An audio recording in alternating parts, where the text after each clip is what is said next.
Early morning train ఎక్కి మైసూర్కి అయితే వచ్చేసాను. ప్రస్తుతం నేను మైసూర్లో ఉన్నాను. ఇక్కడికి వచ్చిన తర్వాత చాముండి హిల్స్కి వెళ్దామనేసి ఊబర్ అయితే బుక్ చేసుకున్నాను. 250 రూపీస్ అయింది. ఇప్పుడు ఆటోలో చాముండి హిల్స్ వైపు వెళ్తున్నాను.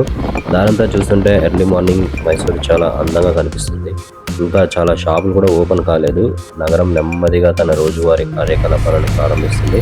మైసూర్లో ఎక్కడ చూసినా చారిత్రక కట్టడాలు, అందమైన భవనాలు కనిపిస్తాయి. సిటీ మొత్తం చాలా క్లీన్గా, గ్రీనరీతో నిండింది. ఇప్పుడు దాదాపు ఉదయం 9 గంటలు అవుతుంది అనుకుంటాను. స్కూల్కి, ఆఫీసులకి వెళ్ళే వాళ్ళు రోడ్లు కాస్త బిజీగా మారుతున్నాయి. బెంగళూరుతో పోలిస్తే మైసూర్ రోడ్లు చాలా ప్రశాంతంగా అనిపిస్తున్నాయి. బెంగళూరులో ఎప్పుడు ట్రాఫిక్తో నిండిపోయిన రోడ్లు చూస్తుంటాము, కానీ ఇక్కడ మాత్రం ప్రశాంతమైన వాతావరణం, పచ్చనిదనం చాలా బాగా ఆకట్టుకుంటున్నాయి.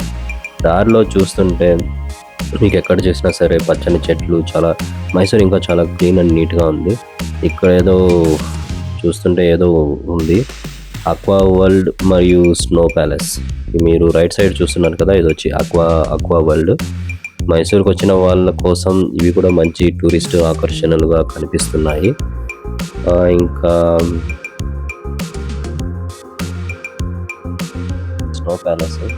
స్నో ప్యాలెస్ మైసూర్కి ఫ్యామిలీతో లేదా ఫ్రెండ్స్తో వచ్చిన వాళ్ళకి ఇది ఒక మంచి ఎంటర్టైన్మెంట్ స్పాట్. మైసూరు సిటీకి వచ్చిన వెంటనే గమనించే విషయం, ఇక్కడ పరిశుభ్రత. ఇండియాలోనే అత్యంత క్లీన్ సిటీలలో మైసూర్ ఎప్పుడూ ముందుంటుంది. ఇప్పుడు మనం చాముండేశ్వరి టెంపుల్ యొక్క డిస్ప్లే బోర్డు అయితే చూసాము.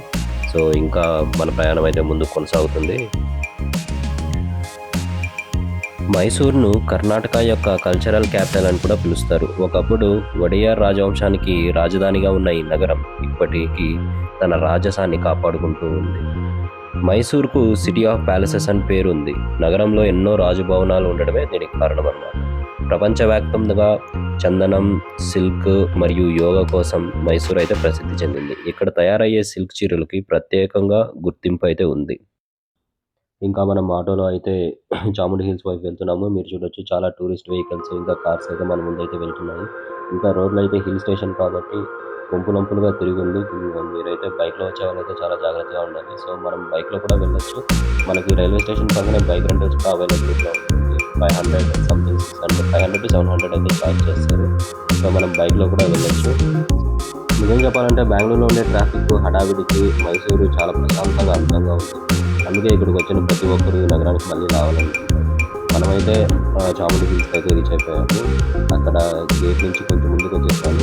ముందుకు వస్తేనే మనకి ఈ విగ్రహం అయితే కనబడుతుంది. మీరు చూస్తున్న విగ్రహం మహిషాసురుడిది. మైసూర్ నగర చరిత్రలో మహిషాసురుడికి ఎంతో ప్రాముఖ్యత ఉంది.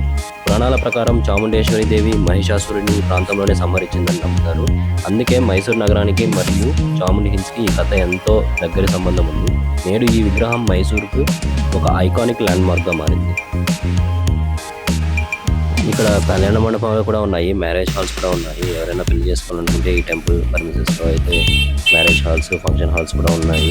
సో మనమైతే మన ప్రయాణాన్ని ముందు కొనసాగిస్తున్నాము. చాముండి హిల్స్కి అయితే వచ్చేసాము. టెంపుల్ దగ్గరికి అయితే వెళ్తున్నాము. చూడండి, చాలామంది ఫుల్ రష్గా ఉన్నారు. ఈరోజు మండే అయినా సరే, వీక్డే అయినా సరే చాలా రష్ ఎక్కువగా ఉన్నారు. సో బయట మీకు టెంపుల్కి వెళ్ళే దారిలోనే మీకు అన్ని గుడిలో కావాల్సిన కొబ్బరికాయలు, పూలు అన్నీ అమ్ముతూ ఉంటాయి. ఆ పక్కనే మీకు స్లిప్పర్ స్టాండ్ అనేది కనబడుతుంది. లేదా మీరు వీళ్ళ దగ్గరే ఇక్కడ బయట అమ్ముతుంటారు కదా, కొబ్బరికాయలు, పూలు అమ్ముతుంటారు కదా, వాళ్ళ దగ్గర మీరు మీ స్లిప్పర్ ఇచ్చేసి బ్యాగ్ ఏమైనా ఉంటే అక్కడ పెట్టేసి లోపలికి అయితే.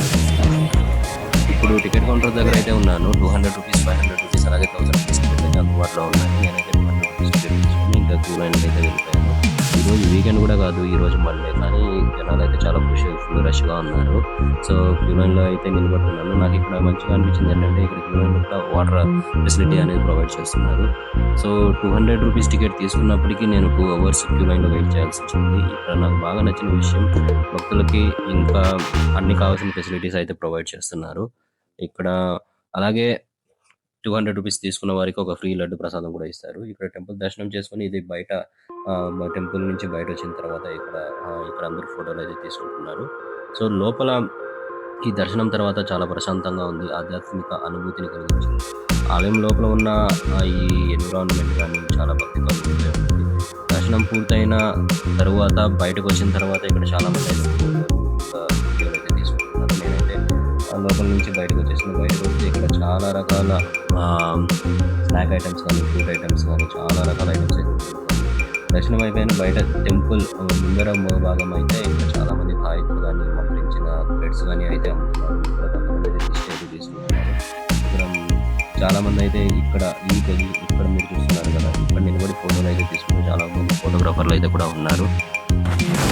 టెంపుల్ బయటకు వచ్చిన తర్వాత ఇక్కడ చాలా రకాల ఫుడ్ స్టాల్స్ కనిపిస్తాయి. ఫ్రూట్స్, చాట్స్ ఐటమ్స్, బేల్పూరి, చిరుముడి, మ్యాంగో, వాటర్ మెలన్ ఇలా ఎన్నో రకాల స్నాక్స్ అయితే ఉంటాయి. ముఖ్యంగా వాటర్ మెలన్ మరియు మామిడి ముక్కలు చాలా మంది కొనుగోలు చేస్తూ కనిపించారు. ఇక్కడ ముసలి వాళ్ళకి కానీ, వృద్ధులకు కానీ, లేదా సీనియర్ సిటిజన్స్ కానీ ఎవరైతే నడవలేకుండా ఉంటారో వాళ్ళకైతే ఈ బగ్గీ సిస్టమ్ అయితే ప్రొవైడ్ చేస్తారు. కొంతమంది ఏంటంటే ఆ బగ్గీ సిస్టమ్ని మేము కూడా వాడుకోవచ్చు అని చెప్పి క్యాజువల్గా ఎక్కిస్తారు. కానీ వాళ్ళు చెప్తున్నారు సీనియర్ సిటిజన్స్ వాళ్ళు దిగిపోతున్నారు. సో ఈ బగ్గీ సిస్టమ్ అయితే నడవలేని వాళ్ళకి ఇంకా వృద్ధులకైతే చాలా ఉపయోగపడుతుంది.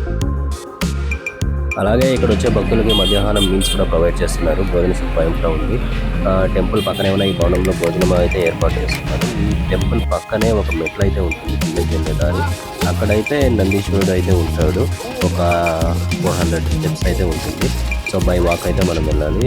ఇక్కడైతే మనకి మసాలా బూరెలు అయితే చేస్తున్నారు. ఇంకా చాలా స్నాక్స్ ఐటమ్స్, చాలా చాట్స్ అయితే ఇక్కడ అమ్ముతున్నారు. ఫైనల్గా చాముండేశ్వరి అమ్మవారి దర్శనం అయితే పూర్తి చేసుకుని బయటకి అయితే వచ్చేసాను. ఇక్కడ నుంచి మైసూరు సిటీకి నేను బస్సులో వెళ్ళాలనుకున్నాను. వచ్చేటప్పుడు ఆటోలో వచ్చింది. సో వెళ్ళేటప్పుడు బస్సులో వెళ్దాం అనుకుంటున్నాను. సో బస్సులో వెళ్ళేటప్పుడు ఈ ప్రకృతి అందాలు ఎలా ఉంటాయో ఒకసారి ఆస్వాదించాలనుకుంటున్నాను. మొత్తం మీద చాముండి హిల్స్ ట్రిప్ నాకు చాలా మంచి అనుభవాన్ని ఇచ్చింది. ప్రకృతి అందాలు, ఆధ్యాత్మిక వాతావరణం, చరిత్ర అన్నీ ఒకే చోటు చూడొచ్చు. మైసూరుకి వస్తే ఈ ప్రదేశాన్ని అస్సలు మిస్ అవ్వకండి. సో ఫ్రెండ్స్, ఇప్పుడు నేనైతే బస్ స్టాండ్కి అయితే వెళ్తున్నాను. సో ఇంకా నేను బస్సులో ఎక్కి నేను తిరిగి రిటర్న్ మైసూర్ అయితే వెళ్తున్నాను. సో మైసూర్కి వెళ్ళి తర్వాత మళ్ళీ మైసూర్ ప్యాలెస్ ఇంకా కొన్ని ప్రదేశాలు అయితే ఎక్స్ప్లోర్ చేస్తాను. సో అవన్నీ నేను ఇంకా ఛానల్లో అయితే అప్లోడ్ చేస్తాను. సో ఫ్రెండ్స్, ఈరోజు ఈ వ్లాగ్ ఇక్కడితో ముగుస్తుంది. వీడియో నచ్చితే లైక్ చేయండి, షేర్ చేయండి. ఛానల్కి ఇంకా సబ్స్క్రైబ్ చేయకపోతే తప్పకుండా సబ్స్క్రైబ్ చేయండి. మరొక ఆసక్తికరమైన ప్రదేశంతో మళ్ళీ మీ ముందుకు వస్తాను. అప్పటి వరకు టేక్ కేర్, బాయ్ బాయ్.